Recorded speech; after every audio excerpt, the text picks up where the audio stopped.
Hey guys, how you doing? It's boy Samuel again.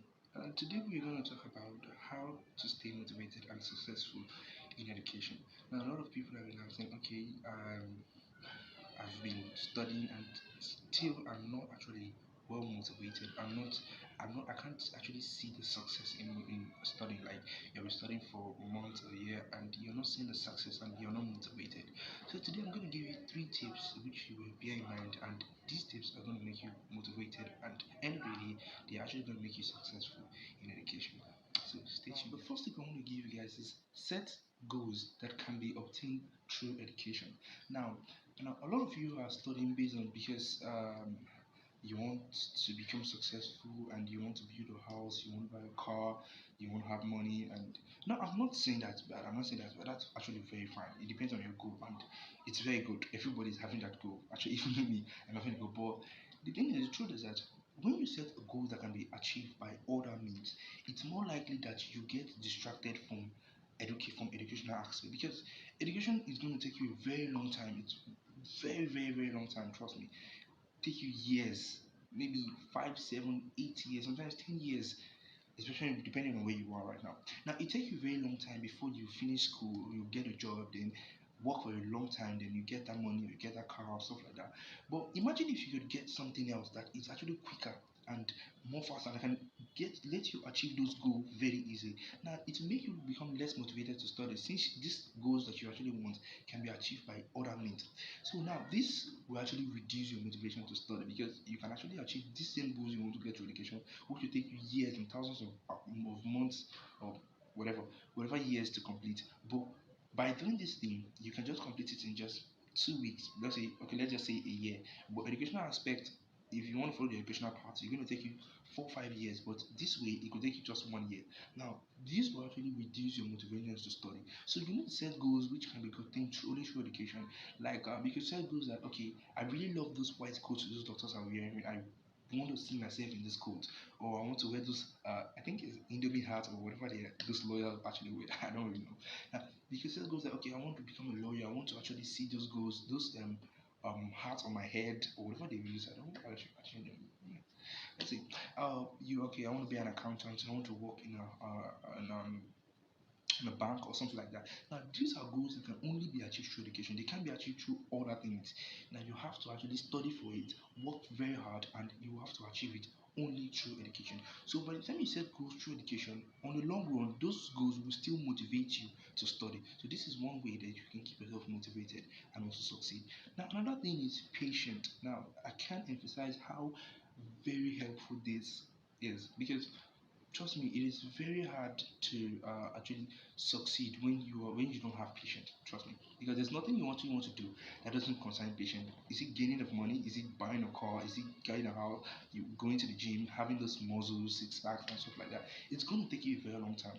And trust me, education is not something that you actually want to put just a year or two on. Well, depending on where you are right now, whatever level you are right now. But it's not something you just say, okay, I wake up tomorrow and boom, I'm good. Now, especially those who actually, okay, let's go to lower level. Now, those who are actually been studying for a long time, and you're like, okay, I've studied for, let's say, okay, let's give you an example. When I was reading, I think one particular topic on, I think chemistry or so. Now, when I finished the topic, I was like, okay, now I'm grounded in this topic. I'm very good in this. I can answer some questions. I'm very good. Like, oh, and my friends will be like, okay, Sam, since you're good, why don't you just help us answer some one or two questions? And I'm like, okay, I bring out the textbook and I'm like, hey, these questions are very tough. Now, this actually killed my motivation. But one thing I actually learned is that I was not actually patient to actually study, because one thing I noticed was after I studied just one topic, I felt like I'm good, I'm grounded, I'm fine. I'm like one nerd, I'm one Albert Einstein, I'm one Newton or something like that. But the truth is, it's not possible to just read a topic or just study 1 month and you're going to become very brilliant. Now, it's going to take a very long time.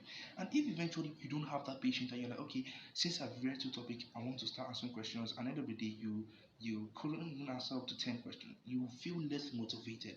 So you need to have patience. You need to know that, okay, this is going to take me a very long time. Even though I fail some questions, at least I can I know that with time I will actually grow and develop. Like I said before, When I first started studying, it was very hard. It was very tough because I could see some questions whereby I was like, God, these questions were meant for Newton, Albert Einstein. These questions were meant for those scholars, and I was like, now when I see this question, I'm like, what would I even say? Was I even stupid to say that kind of thing? These were the questions that were very easy to solve.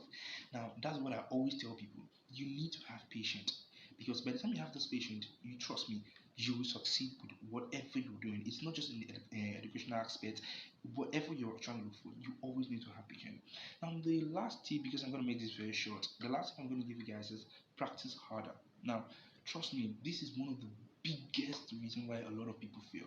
Now, especially when you have studied, you have practiced, you have studied so much, and end of the day, when you want to practice, you want to test yourself in that topic. You start picking questions which are meant for uh, beginners. Now, I believe that you should not when you see a question, you should know that okay, this question is very easy. It's meant for beginner.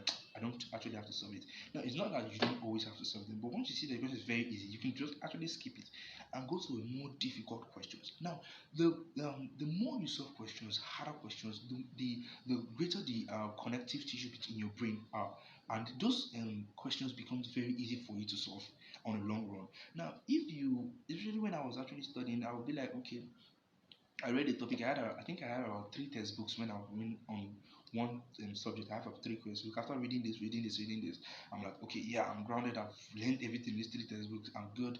And my friends will be like, okay, Samuel, why don't you help me with this question? And I'm like, okay, yeah. And I opened the textbook and I'm like, Jesus, I'm going to fuck up. I'm going to mess up myself. And I'll be like, but I've actually read this topic now. But the truth is, you need to practice. Trust me, you will always meet questions and you need to practice. Whenever you see a question, sometimes I go on the road and I see some questions where I like, okay, let me try to solve these questions in my head. You need to always practice because the truth is, I've noticed kind of like a trend. I won't actually call it that they know, but I think it's kind of like a trend.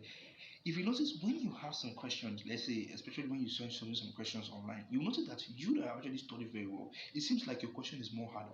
I don't know if it's everyone, but I've actually noticed it. It feels like your question is more harder than those people who have actually not been studying. Now, I see some questions sometimes where me and my friends are trying to do some competition and stuff like that. And those guys which were actually not studying, they were getting something like 80, 90, and you who is studying, who have been studying for months, and you're like getting like 10, 50, let's say 50, 40. So you're like, now this actually kills your motivation because you feel like, what's the use? These guys don't study and they get something like 80. I'm studying and I'm getting 40, 50.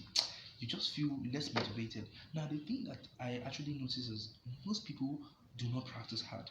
Now, actually have a mentor which the guy was very good. So I was like, okay, I like you, and why don't you just roll together? And he noticed something. He was like, why don't you try to solve some hard questions? Because one thing he noticed was anytime you send it solve a question, I'll be like, I'll just drop the pen. I'm like, okay, this question is too hard. I'm not solving it. I'm not trying it. It's way too high at my level. Now he was always like, why don't you try this question? This question to him it's also hard, but he always try the question. At the end of the day, he will even get it. Sometimes he doesn't get it, but at least that the fact that you actually try will actually open your mind to new concepts. Now, when I actually heard this, I was like, okay, why don't I just try answering questions? And I was very impressed with the way I was actually answering questions. Sometimes some questions I don't even actually know before.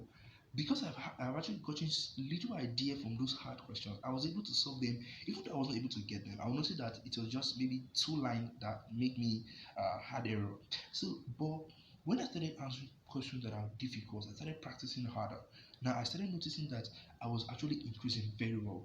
I was answering questions which were very difficult. I was even answering. I think the last time it was a university question that someone brought to me, and they were like, "Okay, why don't you help me with this question?" And I was like, the guy was way higher than my level than then. And I was like, you bring this kind of question to me. What do you say me to do? And I was like, okay, just try it now. Since you are good in this topic, I was like, okay, bring the question. And when I saw the question, it was very easy. In fact, it was very, very easy. I just took my pen and I was able to answer the question. And it was so bad. Are you sure you're in this level? I was like, yeah. But the truth is, you always have to practice harder. You have to practice harder because that will actually help you in solving questions, even when they are not, even when they are very hard for other people. So these are my three tips. So it's not long. I think it's long. It's long already. But these are my three tips to help you stay motivated and succeed in education. So if you like my video, subscribe and hit the notification bell, and I'll see you in the next video. Thank you. I love you.